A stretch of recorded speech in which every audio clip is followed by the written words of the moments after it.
In today's episode of the Holy Fuck Soap Opera, which was recorded 2 weeks after the breakup, Krista discusses falling off her spiritual pedestal into the depths of pain, loss, anger, and grief. Stay tuned to find out how Katherine and Krista worked the spiritual process to bring Krista back into her loving. Welcome to Holy Fuck. Holy Fuck. Holy Fuck. Two gals on the prowl for enlightenment, sex, and all things holy. Holy Fuck. Each week, beauty alchemist and transformational coach and speaker, Katherine McClelland, and spiritual healer and life coach, Krista Kim, discuss navigating spiritual consciousness in a real human body. Stumbling through dating, relationships, and everyday life, all while maintaining a fucking sense of humor. Hey, Krista. Hey, Kat. How's it going? Ooh, Kat. Oh, my God. I caught you, Kat. She called me Kat. Kitty Kat. Katherine. Oh, you don't know how many nicknames this poor girl has had in a lifetime, but that is one of them. That's a good one to have. Yeah, sometimes. Oh. It can go into what's new, pussycat. You know, it can go all sorts of directions. That's cute, though. Meow, meow. So, oh my gosh, since the last time we chatted, things have changed. It's been quite, what has it been, 2 weeks, I think? Yeah. 2 weeks, yeah. We kind of had to take a little break after the breakup chat we had last time. So, yeah, it's taken me a little bit of time to come off of that and wrap my head around everything I had been through. And so, yeah, I just want to check in today with all of that and give a quick update on what's been going on. Yeah, and I think you want to share with us a little bit more about what your actual experience was in the last 2 weeks. You were magnificent in the first part of this, before our quickie, in being able to hold the space spiritually and mentally for your partner to have had an experience that was hard for you, but you still continued to see your partner as whole and spiritually whole and divine.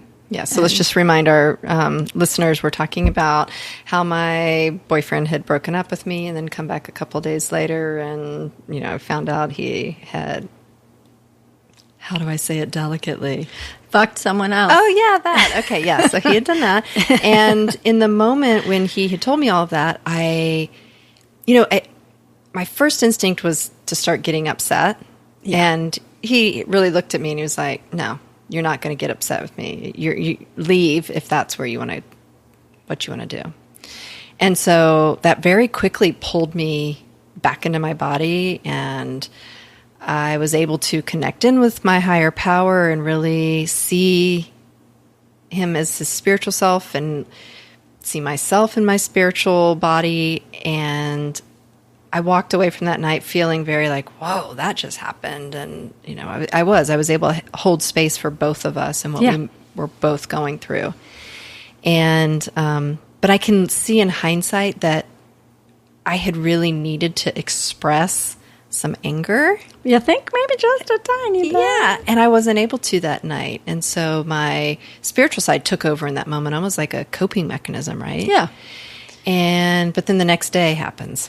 Well, you know, one of the things I want to remind you is one of the things about your past partner was that his mode of coping is spiritual bypass. And he was requiring that from you. Now, I'm not saying you didn't have any free will. Of course you did. Mm-hmm. But his way of handling it is, don't you dare get upset with me because this happened. Mm-hmm. And he's a bigger guy than you are. And I can see why there's just an energy of like, you're not allowed to do that here. You're going to have to leave.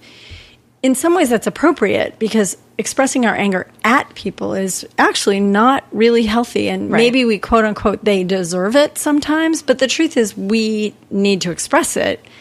Don't know if other people need to hear it. Right. Ever. Even if we think they, quote unquote, deserve it. Not necessarily. That's and in that moment, I understood that. Yeah. That it's, yes, I don't need to express it at him. But then the next day happens and it was like... next day? It was like I was an angel that just went crash landing into the earth. Yeah. And the sadness Your human came body in, showed and up. I don't even know if the anger quite came yet. I think it was just pure sadness and grief and grief over the dream, grief over how quickly I had fallen into love and felt so great, and then it was gone. I mean, just the whole range of emotions. And also I remember from those first couple of days a very strong experience of your body aching. Do you remember that? Yes, my body was just like in physical pain over the loss of a lover, and also it just felt like stored trauma in my body.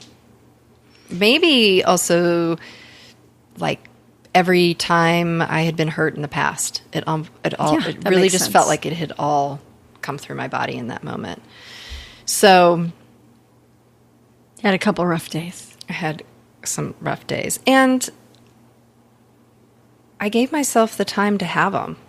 I didn't try to bypass them in that moment. Like, there was that part of me that was like, well, I'm just going to pick myself up by the bootstraps and get on with it. And then I was like, no, what am I doing? This is sad. Like, just allow myself to be sad, because I know that ultimately I will move through this pain and this breakup much quicker if I just go ahead and feel it. Right. And what you're saying is bringing the gentleness that you wish someone else would bring to you, to yourself, so that you have the space to feel. It doesn't have to come from outside of you. In some ways, we hold our highest self, and it gives us the love and the compassion that we're actually wanting to these little broken parts inside who've had a long life of trauma or whatever. So it's really sweet that you spent that time with yourself. She was hurting pretty badly. I was really hurting. And then there was these 2 days where I was like, I woke up and I was like, oh, I don't feel that trauma in my body. I actually feel like myself again. Okay, that's good. All right, I'm moving on. And I had 2 days of like bouncing around. He wasn't coming into my thoughts. I was like, wow, I processed that quick. And then the next day happened. Drum roll, please. Drum roll. And then he texts me or calls me and says, hey, would you like to get together for coffee? I'm coming back into the town for, an hour and would love to have coffee. And in my mind, I'm like, oh, maybe he has an apology, or maybe he has something more to say to me, right? I had expectation. Yeah. And so I was like, okay. And then the schedule got off and off and off, and it looked as if it wasn't going to happen. But my mind and my heart had already leapt back to him. That's what I noticed in that moment. Here I was 2 days clear, and then within one phone call, I was back. I was like, the reattachment had happened. Not like I thought, we're going to get back together, but it was just this moment of, oh, maybe there's hope. And I know that can sound crazy to the audience, thinking, bitch, he like slept around on you. Why would you go back to him? But that's so confusing, right? So we all know this. And I think anybody in our audience who's been broken up with, anybody out there ever been broken up with?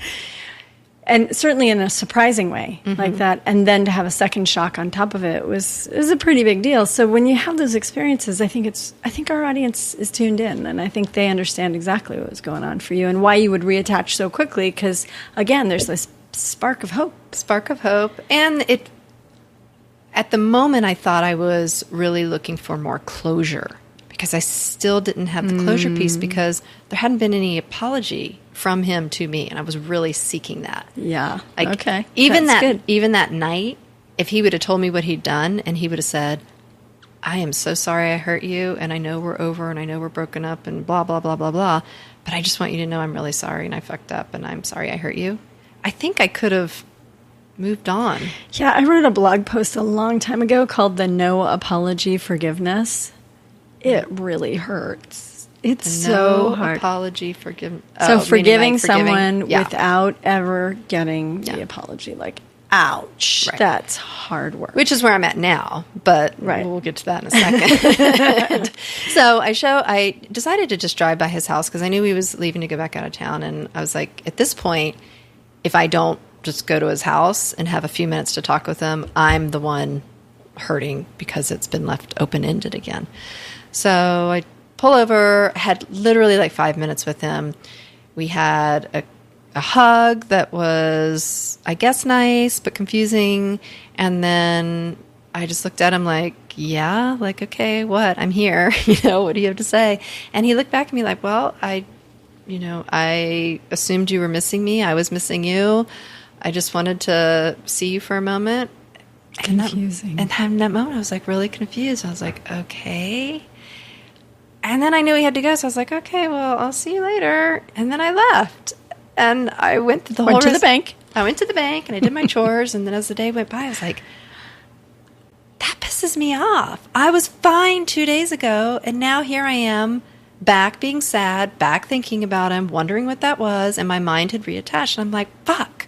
Then I was mad at myself. Right. Because when he called, didn't I say, no, you broke up with me, you slept with someone else, you haven't said you're sorry, don't call me. We're done here. Yeah. And I didn't say that. So I opened myself back up to this. Nice. Yeah. So that night, I decided that I needed to talk to him to clarify. So I texted him and I'm like, hey, do you have a moment to talk? And he's like, basically said no, because he was finishing up some work stuff. And I decided to send him this text like, today was really confusing and I'm pissed that you reached back out to me because I thought you were going to have some type of an apology. And I don't think, I know that when you read the text, you're like, wow, that was really not your most loving text. But honestly, in that moment, I had rewritten the text like 3 or 4 times to try and make it sound nice, but also give it boundaries. Because in that message, what I wanted was the main point of what I wanted him to know is, do not come back and engage with me and pretend to be friends if you can't say you're sorry. Until you can come to that place, I don't want to engage with you anymore because it's too confusing. Yeah, and I think the other thing is that when we're in the middle of something, as probably you ladies and any men out there probably know, when you're in the middle of something, it's really hard to tell how angry you are.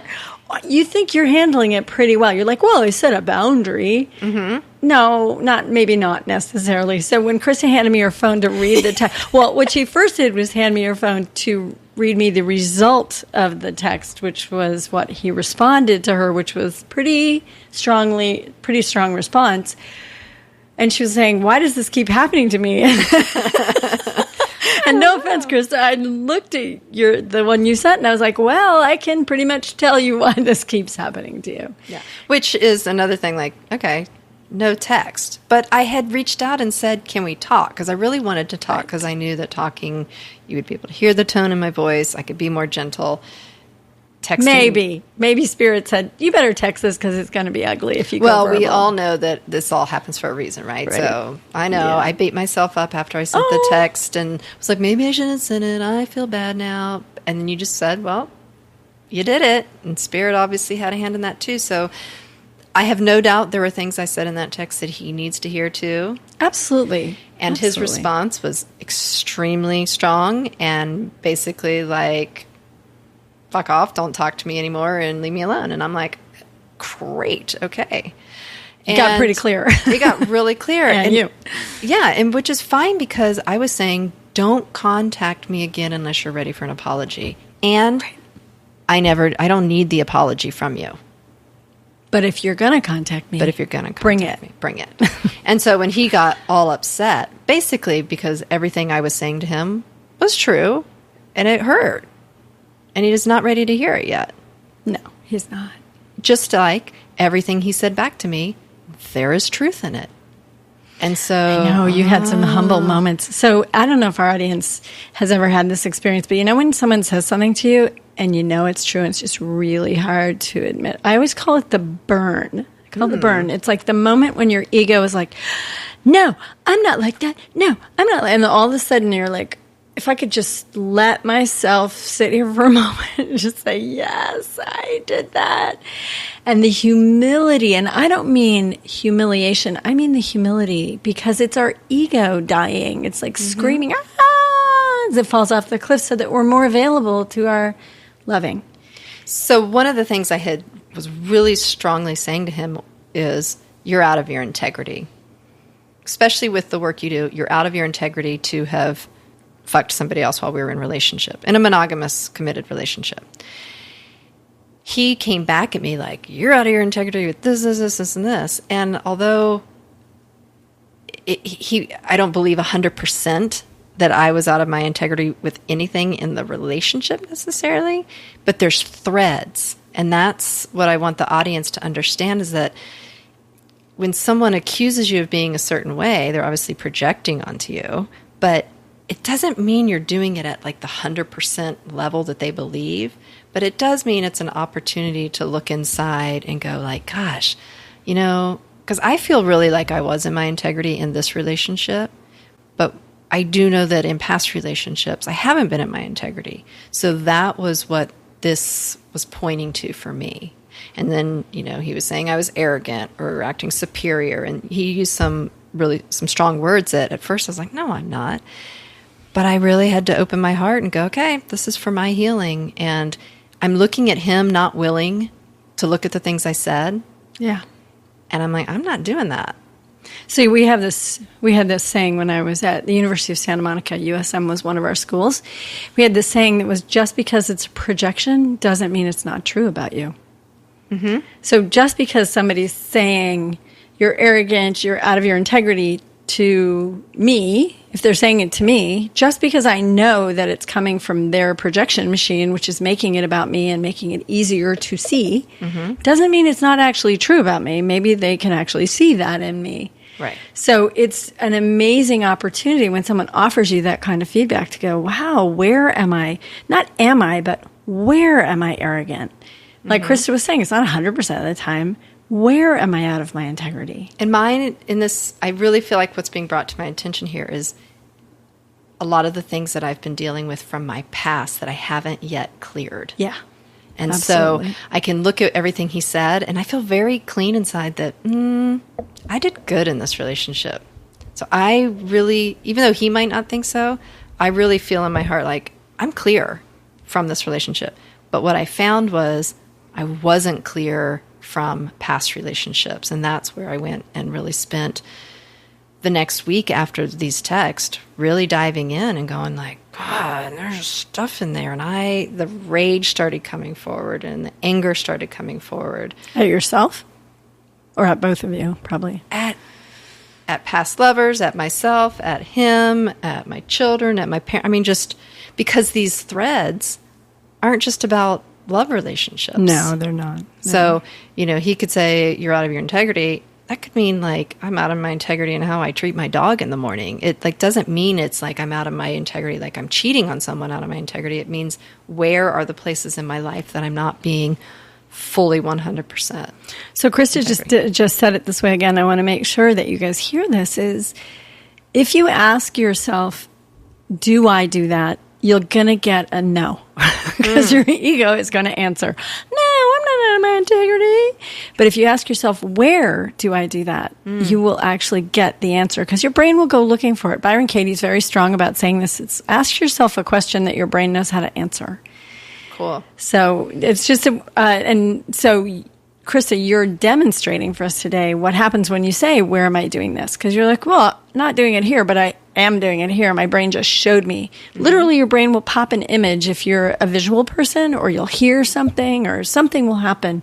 You'll go, yeah, I'm going to eat some humble pie. I'll be right back. Yeah, and a good indicator is if you're having any emotion other than a loving emotion, there's healing work to be done. So if I'm feeling rage or anger or guilt or whatever I'm feeling, there's opportunity for healing. And if I don't look at it, then it just gets trapped in my body. It's like it festers. It right? festers. It's like a sore or something that doesn't heal right.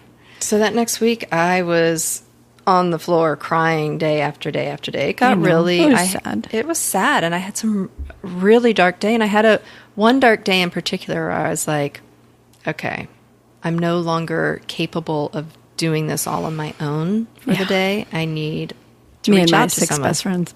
Yeah. So on this someone day, professional. I reached out to like an intuitive energy worker healer and had a session with her. And it's just so interesting how someone can say like one little phrase and it just softens something or it gives this like light bulb that goes off. And what was that for you? Well, one of the things was I was telling her, like, I feel like I've done so much work on myself and invested so much time in making myself a better person over the last couple of years. And now I feel like I thought I was at the point in my life where I'm going to get rewarded. And I felt like I got punished. with this happening. And so she just said, Krista, you weren't being punished. You were being assisted. And I was like, oh, like, she's like, he is assisting you in clearing all of this past trauma and these past feelings of guilt and upset and hurt. He's bringing you that light, and it's coming in this form, but you haven't dealt with it up until this point. So obviously something bigger had to happen to me in order to shake this one free, because it was gripping me. What's super cool, what you're saying about that, Krista, is that actually you're both being given the same opportunity at the same exact moment.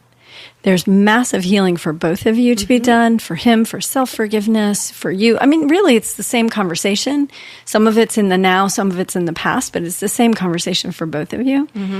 And so it's not ours to know what he's doing. It's none of our business, so we're not there. Right.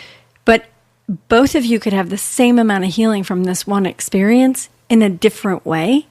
And if either person chooses not to do it, they're just signing up for another one. And that's okay. That's what we do as humans. Believe us, we do not learn the first time. Has anybody ever learned anything the first time? Nope. No. And then the other thing that was really brought to my attention was she just kept saying, you really need to feel this. She's like, I can read your energy, and I see this huge desire for true love that you're wanting to experience. She's like, it's massive, this desire. And she said, like, the thing is, you have to kind of expand your capacity to hold that in a way. And it was really about me learning how to feel all these emotions and open my heart anyways. And she's like, feeling. She goes, I want you to write that word feeling all over your bedroom and really spend some time. Like murder. Feeling. And I was like, oh, I don't want to feel any more of this. And, because when we're hurting, the first thing we want to do is shut down. I'm never going to fall in love again. I'm never going to open my heart again, because that's just way too painful. I'd rather just have shallow relationships and keep it really simple. And those are easy. Yeah. Apparently not. Apparently not. So...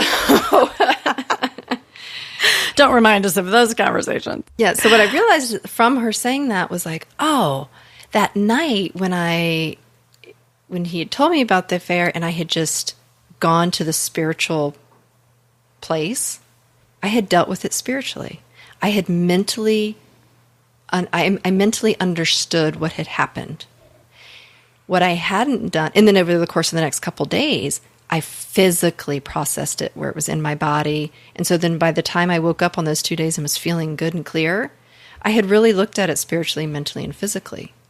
But what was the one thing the one thing I hadn't done was really allow myself to feel it and to get into those feelings. Right. So Spirit sent him to town to call you and then to almost miss you, and then all of this crazy stuff so that you could have that agitation all day, wondering if it was going to happen, and then kabam, and then have all of the emotions spill out. Yeah. And some of it, the anger part, spilled out of him. And so the ending of now the relationship feels traumatic again, meaning like I felt like when I walked away the original night that I'd walked away in a soft way, in a peaceful way, and like, okay, if I see him around town or if we run into each other, there's still room for a friendship. Whereas after that text exchange and stuff, I was like, oh, like, it's bad now. I don't want to run into him. This isn't a friendly place at all, right?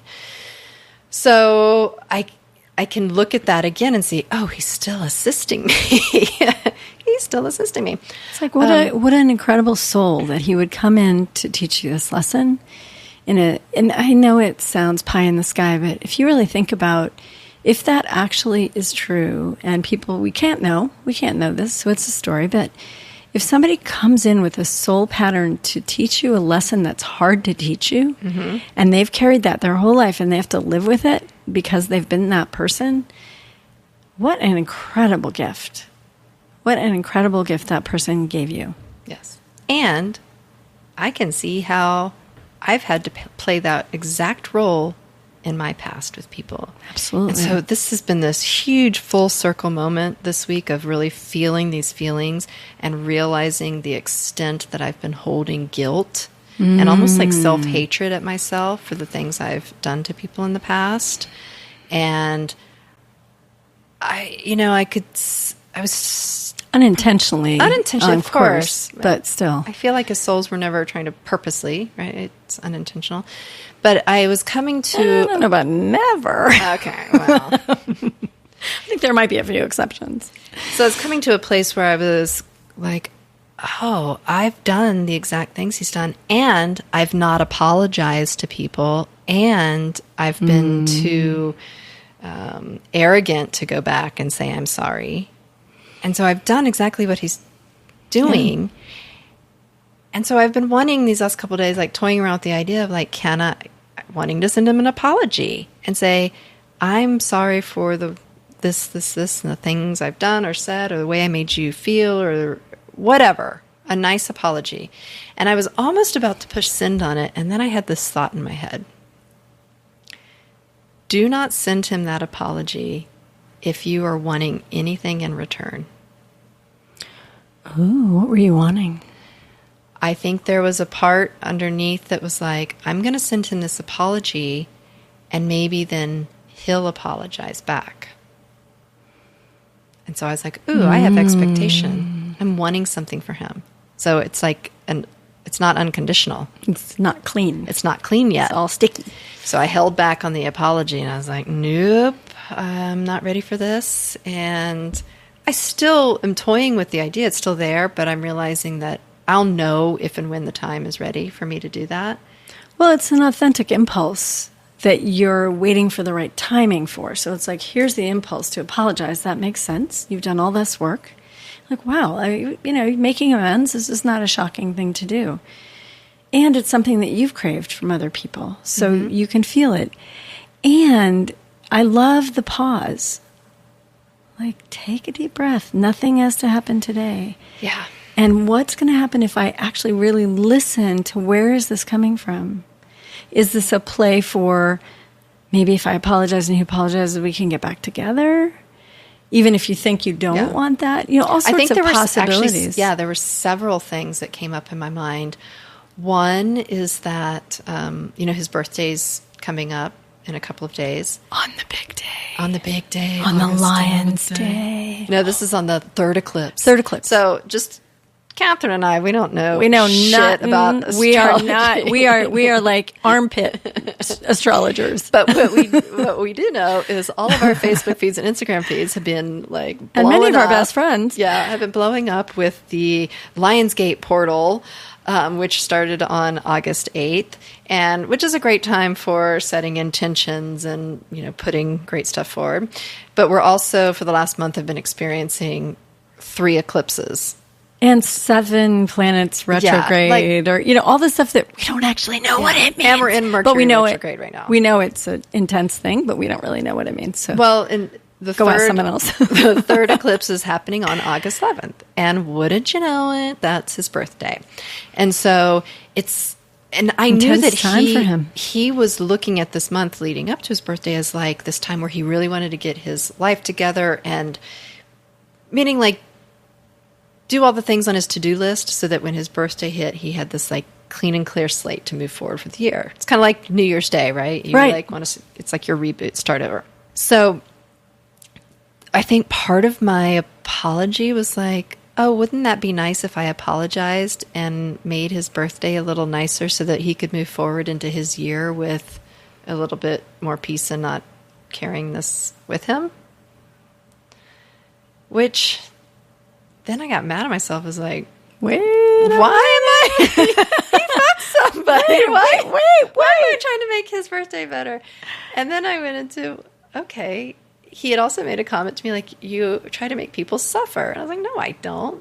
But then I realized like by not sending, if I truly want to apologize, if I hold back because I'm still angry at him or whatever, it is a form of wanting someone to suffer further. Sure. Right? It's not like I'm going after and trying to make someone suffer, but it's a subtle, like, I'm trying to stick it to him from the side, which is the exact opposite of an apology. Yeah. Yeah. But most of us do sideways apologies, round the back apologies. We don't really mean them, and we don't mean we're not going to do it again. We just think it'll be expedient to say, hey, I'm sorry. And I would say then I also wanted to apologize because probably in the back of my head, there's like, if I did all this stuff to people in the past, how can I blame him for doing all this stuff? Yeah. And how can I sit here and demonize him and then try to say that I'm healed from my past? Like, if I'm demonizing somebody else... You're still not healed. I'm still not healed. Right. And so I'm like, probably shouldn't send an apology yet. So I just kind of saw I shouldn't send my like, fake apology. Yeah, it was a fake apology. My intention is still good, and I still see that coming, but I was like, it would, I think, look like I was to myself, I was like, I'm bypassing, not allowing myself to fully feel this. And I also had the thought of, hey, he had said, don't reach out anymore. Like, let's just call this and keep it clean, disconnect. And so if I were to be the first one to reach out, then it kind of looks like I'm ignoring his wishes. A little disrespectful, maybe. Yeah. So, and I don't want to do that. I've had someone do that to me in the past. Maybe a little arrogant. Might be a little arrogant. So checking my behavior, See, because actually I only reached out because I wanted to apologize. Wasn't that nice of me? Aren't I better than you? Exactly. We have to do some That's a holy fuck. It is. So this is the greatest thing. So this is yesterday. I'm like, okay, don't send the apology. You're not ready. He needs to be the first one to reach out. And really, everything that's happened has been set in motion because of what he did. Can I interrupt one thing? Sure. Because you just said something. So there's this really fine distinction when you're paying attention to yourself really closely about whether to send something, whether to do something, is that you're essentially meditating deeply about does it feel aligned? So are we in our integrity? And it's not a mental process. So I just want to call that out because there's a way you were talking about, like almost could have sounded like you were deciding, which is a mental process, but instead you brought it in and you were waiting with it. Is it your time to go? Is it the time for me to say this? And so there was much more, when you were speaking, there was a much more peaceful kind of energy about your choice. No, this isn't the time. I can see that I'm still manipulating with it a little bit. Right. Right? So there's just a way to see this, that if our audience, if you guys out there are thinking about what we're saying and you're like, but then I get caught and I don't know, and yes or no, and of course we all get caught in that. Take it into a meditation. Take it inside you and really be peaceful with it and wait to see what it tells you. Are you a peaceful action or are you not? It's a really big distinction. So basically, Krista kept saying, yeah, no, this isn't a peaceful action. This is an assault. Mm-hmm. Okay. And I think I was still toying around with, and this really got me, because took myself down to the beach to try and like ground myself out and shake off some of the We do live near the beach. Yes. And as I was walking, I realized there was a part of me that was still really missing him physically. Mm-hmm. A lot missing him physically. Yeah. And that was such a huge component of the relationship and attraction for the relationship. And I realized that there was an element in the apology of like, oh, maybe if this just all goes away, we can get back together and we can get back to having fun. You mean by that? Sex. Thank you. And then I got instantly mad at myself. I was like, what the fuck is wrong with you, girl? Like, why would you give your body to someone who did that? And then I was like, oh, there it is again. Who does that? Who does that? I was like, there it is again. I'm still judging what he did to me as wrong. Yep. Therefore, I'm not healed around it. Therefore, I'm not healed about when I've done it in the past. Not healed around it. I know, it's so great because it's one thing I think what we're trying to point out here is that there is no difference between us and them. Yeah. The field where we're peaceful and loving is one. So when I am holding something against you, there's no way I can't be holding it against me either. Right. And I don't know if that makes any sense. And, we're speaking like this is the eternal truth. It's our truth, and it works for us to believe this. So you guys can reject this. You can do anything you want with it. But for us, super works because we have peaceful, happy, loving lives, except when we're going through something. And during that process, we're always trying to come back to how do we have a peaceful, loving, gentle life that's fun and raucous and is full of sex and silliness. Right. So carry on. Well, and we're going to wrap this up because we definitely decided we did not want to give him too much more of our podcasting time. But we're healed. We're still healed. Judgment. And so I just want to say I'm continuing to work this process. And the best part is yesterday I decided not to send the text. I realized where I was, not clear about my apology. And today he sent me an email just like forwarding me this article that he thought would be helpful, saying, I hope you're doing well. And I was like, isn't that interesting? On the day I clarify for myself and I make that decision, it's like he could then it's like he shifted. Yeah? In some small way. Shit, really. The first time, that's why I paused. I was shifted. Like, what? He shifted. Yeah. And I think there was something inside of me that knew he would. Like, if I can continue my healing work, his is going to continue. Even if he doesn't actively do it like I'm doing, because it's like I'm doing it for both of us at the moment. And he might be doing it too. I have no idea what he's doing on his side. Right. And if you think back to that field of oneness thing we just talked about, which is our truth and not necessarily yours, since that is what we believe, if anything is happening in that field that's healing, and this is why we say if you pray in California, you're affecting the butterfly in India, everything is connected. And it's beyond connected. Everything is one. So if we start to do healing work, everyone is doing healing work. And we've joked around about this before on some of our podcasts about what did you do today, Krista? Oh, I was evolving the consciousness of the planet. Well, because that's what happens. So every move someone makes that's not, what's the word, aggressive. Every move someone makes that's gentle and kind, every move someone makes, whether it's fun or whatever it is, as long as it's uplifting the energy, everyone is having an uplift. Mm-hmm. And every time we do the other thing, we're all having a downflow. So everybody out there in your life, do not think that your smiles don't matter, your hearts don't matter, your love doesn't matter. They all matter every single day. So thank you for letting me share the end of this story, even though we don't know.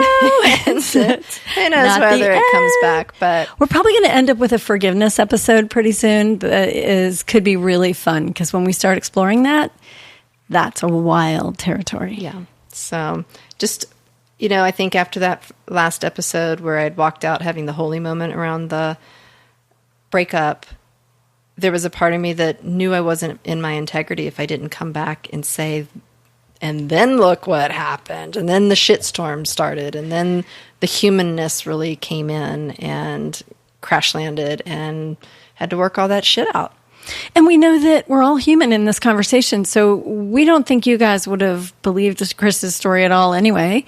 And I wouldn't have believed it if she would have been like, hey, and calling me every day and saying, I'm fine, ready to go. I would have been like, I think you're missing something here, because these are big things and our bodies do go through them. And we just want to remind you that your bodies also go through all the really good stuff. Yeah. So our whole point here is heaven on earth. Bring your spirit onto the planet and allow yourself to be nurtured every day by your loving and have the most fun you can have in your body, no matter what. Love you guys. Love you gals. Love you, Krista. See you soon. Spread the love. Stay tuned for tomorrow's episode where 8 weeks after the breakup, Krista discusses how her and Rico Suave got assistance from a past life counselor to heal the energetic ties and past life karma that has been preventing them from gaining closure on the relationship. Katherine also talks about experiencing grief after discovering her past life experience and lineage. We want to connect with all you lovers of sex, spirituality, and all things holy, but unfortunately, you've got to make the first move, baby. That means heading over to holyfuckpodcast.com to find our new episodes and all the juicy deets about Katherine and Krista. You can also follow us on Facebook, Instagram, and Twitter at holyfuckpodcast to get up-to-date info on our new episodes and current happenings. And if you are seeking a more one-on-one experience, check out Katherine's offerings at katherinemclellan.com and visit Krista Kim Coaching to see what's shaking in Krista's world. Your spiritual evolution will thank you.